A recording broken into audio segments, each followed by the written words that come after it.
اور وہ ریلیف دے دیا گیا. اب کوئی جج کسی کو یہ کہے کہ جناب ہمارے اوپر پریشر تھا اسی لیے ہم نے نواز شریف کو اور مریم نواز کو ریلیف دیا, تو کوئی اتنی جلدی اور اتنی آسانی سے جو ہے یہ کنفیشن نہیں کرے گا.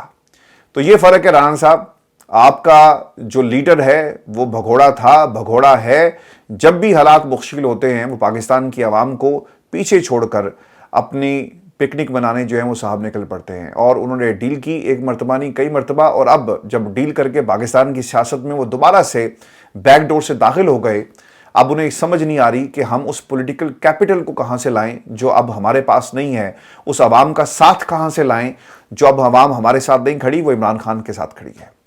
پھر وہ یہ بھی کہتے ہیں کہ سیاستدان پہلے بھی اور آج بھی معاملے کو کسی سمت لگانے نہیں دے رہے, جب تک ہم مل کر نہیں بیٹھیں گے یہ مسائل جوں کے توں رہیں گے. مسئلہ پتہ ہے کیا ہے, یہ کہنا کیا چاہ رہے ہیں, کہنا چاہ رہے ہیں کہ جی رات گئی بات گئی اور چھوڑیں یہ کرپشن کیا ہوتا ہے, جو ہو گیا سو ہو گیا, آئیں مل کر ہم نے ملک کو لوٹا, یہ بھی بات چھوڑیں اور ایک نیا ہم NRO کرتے ہیں, مساق جمہوریت کرتے ہیں, مساق معیشت کرتے ہیں اور مل کر پاکستان کو سنواریں گے. اور اس دوران اگر عمران خان کو باہر لانے کی بات بھی ہوئی تو ٹھیک ہے ہم یہ بھی کر لیں گے, لیکن اب آپ ہماری کرپشن کا ذکر جو ہے وہ بار بار نہیں کریں گے. اگر اسٹیبلشمنٹ اپنے کردار میں واپس چلی جاتی تو پھر ہمیں مزاحمتی بیانیاں اپنانے کی کیا ضرورت تھی. رانا صاحب آپ جھوٹ بول بول کر اس مقام کو پہنچ گئے کہ پاکستان کی عوام جو ہے وہ آپ کی شکل دیکھنا نہیں چاہتی. اور مجھے یقین ہے کہ جب بھی یہ کسی ٹیلی ویژن چینل پر آتے ہوں گے لوگ جو ہے نا وہ ٹی وی اسٹیشن جو ہے بدل لیتے ہوں گے, کیونکہ اتنا جھوٹ آپ نے مزاحمتی بیانیہ جو تھا وہ صرف ایک ہتھیار کے طور پر استعمال کیا. پاکستان کی عوام آپ کے لیے کوئی معنی نہیں رکھتی. اگر معنی رکھتی ہوتی تو یہاں پر عوام کی بات کی جا رہی ہوتی. سب سے پہلے پاکستان کا نعرہ لگتا اور یہ نہ کہا جاتا کہ ڈار کو عزت دو, بلکہ کہا جاتا کہ ووٹ کو عزت دو. لیکن یہاں پر ڈار صاحب کو عزت دی جا رہی ہے, پارٹی میں بدمزگی ہے اس لیے آپ عہدے بانٹ رہے ہیں اور یہی آپ لوگوں کی حقیقت ہے. اور یہ جو آپ بار بار کہتے ہیں نا کہ مزاحمت, اب یہ بیانیہ پاکستان کی عوام آپ کا کبھی بھی جو ہے وہ قبول نہیں کرے گی, کیونکہ پاکستان کی اسٹیبلشمنٹ کے ساتھ اگر کسی نے اس وقت جو جمہوریت کے لیے کوئی کوشش کر رہا ہے اور لڑ رہا ہے نا وہ عمران خان, اور وہ جیل میں بیٹھا ہوا ہے, وہ پاکستان چھوڑ کر نہیں گیا, ڈیل کر کے نہیں گیا. اور پھر رانا صاحب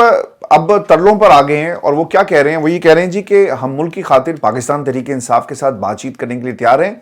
وہ صرف اتنا کہہ دیں کہ ہم سے رابطہ کریں, ہم خود ان کے پاس چل کر چلے جائیں گے. اب نون لیگ میں جی اکھاڑ پچھاڑ ہو رہی ہے, یہ بھی میں آپ کو بتا دیتا ہوں. رانا صاحب نے تو نواز شریف کا پیغام پاکستان کی اسٹیبلشمنٹ اور جو کھیل رہے ہیں وہ پی ٹی آئی کا کندھا استعمال کر کے اسٹیبلشمنٹ کو آنکھیں دکھائی جا رہی ہیں, اور اسٹیبلشمنٹ کو کہا جا رہا ہے کہ نواز شریف صاحب کو جو ہے وہ گیم میں لے کر آؤ, اور اگر تم نہیں لے کر آؤ گے تو ہم پاکستان تحریک انصاف سے جو ہے بات کرنے کے لیے تیار ہیں. اور یہ پیغام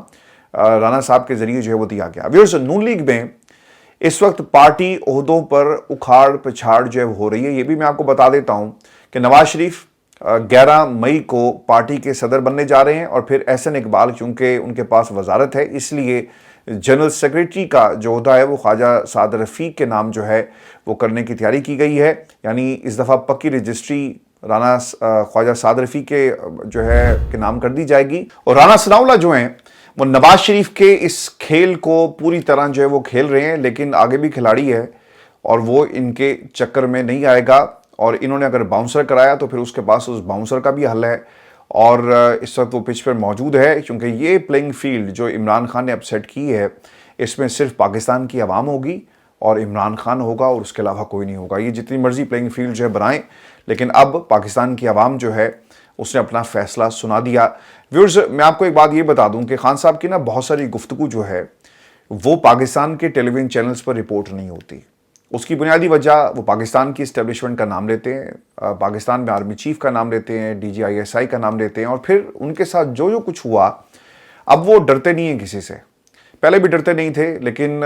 آپ نے دیکھا ہوگا کہ ایک ٹائم ایسا آیا کہ خان صاحب نے نام نہیں لیے. پھر جیل میں جب انہیں ڈال دیا گیا اس وقت بھی وہ نام نہیں لے رہے تھے. کچھ ہفتے پہلے بشرا بی بی نے پہلی مرتبہ 2 شخصیات کا نام لیا تو خان صاحب انہیں روکتے رہے. پھر اس کے بعد کیا ہوا, جب بشرا بی بی کی صحت خراب ہونا شروع ہوئی تو پھر خان صاحب نے کہا کہ یار بہت ہو گیا, اب میں باز نہیں آؤں گا اور میں اب سب کا نام لوں گا. اور پھر خان صاحب نے سب کا نام لینا جو ہے وہ شروع کر دیا. خان صاحب نے ان تمام صحافی جو وہاں پر موجود تھے ان کے سوالوں کا جواب دیا, اور جب گفتگو شروع ہوئی تو خان صاحب نے کہا جی کہ آپ کو معلوم ہے کہ میرے اوپر پابندی ہے اور میں یہاں پر کوئی اگر ایسی بات کروں گا جس سے اشتعال پھیلے تو مجھے اندر جو ہے فوری طور پر لے جائیں گے. تو پھر ویورز ہوا وہی. لیکن اس سے پہلے صحافیوں نے سوال کیا کہ خان صاحب جنرل صاحب جو ہے نا جنرل باجوہ وہ آج کل بڑی قسمیں کھا رہے ہیں اور وہ یہ کہہ رہے ہیں کہ میں نے آپ کی حکومت نہیں کرائی تھی. تو خان صاحب نے بغیر کسی جھجک کے اور بغیر رکے ہوئے ان کے منہ سے ایک جملہ نکلا کہ جنرل باجوہ ایک جھوٹا انسان ہے, میری حکومت گرانے میں اس کا سب سے بڑا ہاتھ تھا اور انہوں نے میری حکومت کو جو ہے گرایا. اور پھر وہ یہ بھی کہتے ہیں کہ یہ اپنے پیار کرنے والوں کے ذریعے جو ہے ہماری جماعت کے لوگوں سے رابطے کرتے اور یہ کہہ رہے تھے کہ جاؤ جا کر شہباز شریف سے جا کر ہاتھ ملا لو اور اسی میں تمہاری بقا ہے. لوگوں نے نہیں بات مانی, بہت ساری پارٹیز بن گئی, لوگوں کا ضمیر جو ہے وہ گوارا نہیں کرتا تھا. یعنی آپ کسی ایک شخص کو اٹھا سکتے ہیں, 2 کو اٹھا لیں گے, 4 کو اٹھا لیں گے, 5 کو اٹھا لیں گے, لیکن یہ ایسا نہیں ہو سکتا کہ پورے کی پوری پارلیمنٹ کو آپ اٹھا کر جو ہے ایک ہی قسم کا سکرپٹ دیں اور وہ اسی سکرپٹ کے اوپر آپ کی بات جو ہے ماننا شروع کر دیں. پھر وہ یہ بھی کہتے ہیں کہ ان کے اوپر حملہ کرانے والے وہ کردار آج بھی موجود ہیں. اس جواب کے بعد صحافیوں کو جو انہوں نے پاکستان کی اسٹیبلشمنٹ کے حوالے سے دیا کہ حملہ کرنے والے کون تھے, جیل جو حکام وہاں پر کھڑے تھے, جو سیکیورٹی وہاں پر موجود تھی, انہوں نے فوری طور پر صحافیوں کو باہر نکال دیا اور عمران خان کو زبردستی جو ہے ان کی بیرک میں منتقل کر دیا گیا. اس سے پہلے آپ کو یاد ہوگا کہ جو احتساب عدالت کے جج صاحب ہیں نا, انہوں نے کہا تھا کہ خان صاحب آپ آج کے بعد یہاں پر گفتگو نہیں کریں گے اور آپ کو کسی قسم کی اجازت نہیں ہوگی. حالانکہ اس سے پہلے 10 منٹ کی اجازت جو ہے ان کی طرف سے دی گئی. اور جو بھٹو صاحب پر ایک عامر کا قانون تھا وہ عمران خان کے اوپر جو ہے وہ لاگو کیا گیا. ویورز آپ کو یہ بھی خبر دے دیں کہ آج اسد کیسر صاحب جو ہیں وہ پارلیمنٹ میں انہوں نے خطاب کیا اور آج سارے جو ہے نا ایسا لگ رہا تھا کہ وہ پاکستان کی اسٹیبلشمنٹ سے تپے ہوئے ہیں اور کسی ایک نے بھی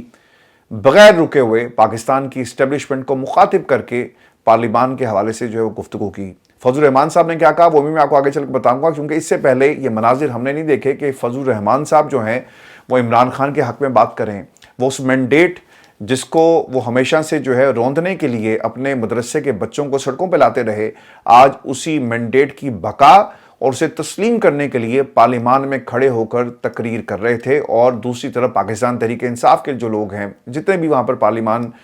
کے اندر لوگ جو بیٹھے ہوئے تھے رکان اسمبلی, انہوں نے ڈیسک بجا کر جو ہے اس کا خیر مقدم کیا. اسد کیسر صاحب نے پارلیمنٹ میں اہم ترین گفتگو کی اور وہ یہ کہتے ہیں کہ اس وقت ملک میں 3 وزیر اعظم ہیں. ان کا اشارہ شہباز شریف کی طرف تھا, اسحاق ڈار صاحب کی طرف تھا, پھر محسن نقوی صاحب کی طرف تھا, اور پھر انہوں نے یہ بھی کہا کہ حکومتی بینچوں پر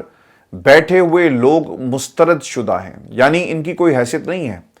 آصف علی زرداری صاحب کو مخاطب کرتے انہوں نے کہا کہ آپ تو جمہوریت کے بڑے چیمپئن بنتے تھے جب آپ تازہ آپ کو ویورز یاد ہوگا کہ جب آصف علی زرداری صاحب تازہ جو بے نظیر بھٹو جو ہیں وہ شہید ہوئی اور اس کے بعد انہیں حکومت مل گئی, تو انہوں نے اپنی ہر تقریر میں کہنا شروع کر دیا, انہوں نے بھی اور ان کے بیٹے نے بھی, بلاول زرداری نے, کہ democracy is the best revenge. جمہوریت کے آپ چیمپئن تو تقریروں میں بن جاتے ہیں, لیکن جلسے کی اجازت کیوں نہیں دیتے؟ ایک جلسے سے ڈرتے ہو, پاکستان تحریک انصاف سے ڈرتے ہو, کیونکہ تمہارے پاس پاکستان کی اسٹیبلشمنٹ ہوگی اور عمران خان کے پاس عوام کی طاقت ہے, اور جس طاقت سے تم ڈر کر ان جلسوں کی اجازت جو ہے وہ نہیں دیتے. ویورز, پرامن احتجاج یہ پاکستان تحریک انصاف کا حق ہے, یہ قانونی حق ہے جو انہیں ملنا چاہیے, جو کوئی نہیں روک سکتا. اور پھر پنجاب کے مختلف شہروں میں اس حق کو روکا گیا, سندھ میں اس حق سے پاکستان تحریک انصاف کو محروم کیا گیا. اگر کہیں پر کوئی حکومت ہے تو وہ پی ٹی آئی کی کے پی میں ہے, وہاں پر یہ حق جو ہے بھرپور طریقے سے پاکستان تحریک انصاف اپنا استعمال کر رہی ہے. لیکن ویورز دیکھنا ہوگا کہ وفاق کے پی کے خلاف جو ہے وہ کیا سازش کرتا ہے, اور اس کا اثر جو ہے وہ ملک کی سالمیت پہ بھی پڑ سکتا ہے. لیکن انہیں کیا فرق پڑتا ہے, یہ اپنے عہدے تقسیم کرنے لگے ہوئے ہیں. ہمیشہ گیم آف تھرونز کی جو سیریز ہے اسے چالو کر دیتے ہیں, اور اس وقت بھی گیم آف تھرونز کا ایک نیا سیزن جو ہے پاکستان میں شروع ہوا چاہتا ہے. آج پاکستان تحریک انصاف سے ایک بڑا مطالبہ یہ بھی کیا گیا ہے کہ 9 مئی پر ایک جوڈیشل کمیشن بنایا جائے, اور جو لوگ اس میں ملوث تھے انہیں ان کے انجام تک پہنچایا جائے. اور میں آپ کو ویورز ایک بات یہ بھی بتا دوں کہ یہ بھی اطلاعات آ رہی ہیں کہ اپوزیشن جماعتوں کی انہوں نے نا کچھ شخصیات یعنی وہ لوگ جو خان صاحب سے رابطے میں جیل میں ملنے جاتے ہیں ان کے ذریعے ایک پیغام بھیجا کہ اسلام آباد میں 2014 کی طرز پر ایک دھرنا دیا جائے اور اس کے لیے عمران خان سے باقاعدہ طور پر جو ہے وہ اس وقت بات چیت بھی کی جا رہی ہے، اور خان صاحب کی اگر یس ہو گئی تو پھر یقیناً سڑکوں پر اپوزیشن کی تمام جماعتیں ہوں گی، جمعیت علماء اسلام، جماعت اسلامی، جو آپ کے چکزئی صاحب ہیں، اس کے ساتھ ساتھ دیگر جماعتیں اگر یہ اکٹھی باہر آ گئی تو پھر ان کو واپس بھیجنا شاید اتنا آسان نہیں ہوگا۔ میں ویورز آپ کو یہ بھی خبر دے دوں کہ جمعیت علماء اسلام کے سربراہ فضل الرحمان صاحب نے وزیراعظم شہباز شریف اور پیپلز پارٹی کے چیئرمین بلاول زرداری کو مشورہ دیا ہے کہ پاکستان تحریک انصاف ایک لارجر گروپ ہے اور آپ انہیں حکومت دیں، یہ ان کا حق بنتا ہے۔ دو چیزیں بڑی امپورٹنٹ تھی، وہ میں آپ کے سامنے ون بائی ون کر کے رکھ دیتا ہوں، جو ہمیں فضل الرحمان صاحب کی گفتگو سے پتہ لگ رہا ہے کہ انہوں نے نواز شریف، زرداری اور پھر پاکستان کی اسٹیبلشمنٹ کو ایک لائن میں کھڑا کر کے نا باقاعدہ تنقید جو ہے وہ شروع کر دی ہے، یعنی ایک محاذ کھول دیا اور وہ اب کسی سے ڈر نہیں رہے۔ وہ یہ کہتے ہیں کہ جب ایوان میں سب سے زیادہ نشستیں پاکستان تحریک انصاف کی ہیں تو پھر شہباز حکومت کیوں اور کیسے بن گئی؟ سنگل لارجسٹ پارٹی آؤٹ آپ نے کر دی، ایک تیر سے مولانا صاحب نے 3 شکار کیے اور تینوں فریقوں کو یہ باور کروا دیا کہ ان کی اسکیم غلط ہے اور یہ اس پارلیمان میں کسی صورت بھی نہیں چل سکے گی۔ فضل الرحمان صاحب نے پاکستان کا تحریک انصاف کا جو مینڈیٹ ہے اسے ایک طرح سے تسلیم کر لیا ہے، مان لیا، یہ وہ مینڈیٹ ہے جسے ماضی میں روندنے کے لیے فضل الرحمان صاحب جو ہیں مختلف تدبیریں کرتے رہے۔ جب انہوں نے یہ کہہ دیا کہ اگر ایوان کا single largest group Pakistan Tehreek Insaf ہے اور اس کو حکومت دے دیں تو اس کا واضح مطلب یہ ہے کہ وہ نہ صرف خود پاکستان تحریک انصاف کا مینڈیٹ مانگ رہے ہیں بلکہ وہ باقیوں کو بھی کہہ رہے ہیں کہ یار اینا دی منو، یہی جو ہے وہ پاکستان کی اصل جو ہے وہ وارث ہے۔ فضل الرحمان پاکستان تحریک انصاف کو لیول پلینگ فیلڈ دلوانے کے لیے ایک طرح سے متحرک ہو گئے ہیں، اور میں آپ کو ویورز بتا دوں کہ قومی اسمبلی میں خطاب کرتے ہوئے فضل الرحمان صاحب نے یہ بھی کہا کہ پی ٹی آئی کو جلسہ کرنے کا حق دینے کی حمایت کرتا ہوں، جلسہ کرنا پاکستان تحریک انصاف کا آئینی حق ہے، اور جس طرح سے اسد کیسر صاحب نے یہ مطالبہ کیا، یہ ان کا مطالبہ جمہوری ہے اور یہ جمہوریت کا تقاضا ہے کہ پاکستان تحریک انصاف کو جو ہے وہ جلسے کرنے کی باقاعدہ طور پر اجازت دی جائے۔ اب یہ منظر بھی ہم نے اسی ملک میں دیکھنا تھا، اور وہ جلسے ہمیں یاد ہیں جب پاکستان تحریک انصاف کے جلسوں کے اندر فضل الرحمان کو ڈیزل کے نعرے اور یہ القابات سے نوازا جاتا، آوازیں لگتی اور خان صاحب تقریر کر رہے ہوتے تو پیچھے سے آواز آنا شروع ہو جاتی ڈیزل کی، تو باقاعدہ خان صاحب پھر اس کی ان لوگوں کی آواز میں آواز ملا کر جو ہے ان نعروں کا جواب دیتے۔ لیکن آج پارلیمان میں یہ منظر بھی ہم نے دیکھا جب فضل الرحمان جو ہیں وہ پاکستان تحریک انصاف کی مینڈیٹ کی بات کر رہے تھے، عمران خان کی بات کر رہے تھے، اور وہ مینڈیٹ جو پاکستان کی عوام نے انہیں دیا تو اس پر تحریک انصاف جو ہے وہ تالیاں بجا رہی تھی۔ فضل الرحمان اور پاکستان تحریک انصاف کیا قریب آ گئے ہیں؟ اس سوال کا جواب بھی میں آپ کو دے دیتا ہوں کہ ابھی کچھ منزلیں طے ہونا باقی ہیں، مگر کم از کم اس بیان کے بعد نا برف پگھلی ہے، اور فضل الرحمان کا پاکستان تحریک انصاف کا مینڈیٹ مان لینا ایک انتہائی اہم قدم ہے، اور میں کریڈٹ یہاں پر پاکستان تحریک انصاف کی سیاسی قیادت کو دوں گا جو مسلسل فضل الرحمان صاحب کے ساتھ بات کر رہی تھی، اور یہی وہ برف پگھلنے کا ایک ریاکشن جو ہمیں نظر آیا۔ عرفان صدیقی صاحب نے کہا تھا، آپ کو یاد ہوگا کہ اگر تم ان سے بات کر سکتے ہو، اچکزئی سے بات کر سکتے ہو، تو یار ہم سے بھی بات کر لو، اور اب تو بات ترلوں پر آ گئی ہے۔ یاد رکھیے گا یہ ایک ٹریپ ہے، اور یہ تحریک انصاف کے خلاف نون لیگ کا ایک ٹریپ ہے۔ اگر یہ بات شروع ہو گئی نون لیگ کی حکومت سے تو پھر یقیناً ان کی اس گفتگو اور ان کے چل کے جانے یا اس ملاقات اور مذاکرات کی میز کو یہ ایک طرح سے بارگیننگ ٹیبل میں کنورٹ کر دیں گے، اور بارگیننگ جو ہے وہ عمران خان یا باقی لوگوں سے نہیں ہوگی، مین پلیئر سے ہوگی جس کا نام پاکستان کی اسٹیبلشمنٹ ہے۔ فضل الرحمان صاحب نے پاکستان کی اسٹیبلشمنٹ کے خلاف ایک محاذ کھول دیا ہے، اور ملک کے قائم ہونے میں وہ یہ کہتے ہیں، اور یہ اس سے زیادہ جو ہے نا سخت تنقید پارلیمان کے فلور پر کھڑے ہو کر نہیں ہو سکتی۔ اچکزئی صاحب نے کی تھی اور اب فضل الرحمان صاحب کر رہے ہیں۔ وہ کیا کہتے ہیں کہ ملک کے قائم ہونے میں بیوروکریسی اور اسٹیبلشمنٹ کا کوئی کردار نہیں ہے۔ یہ ملک جو ہے نا پاکستان،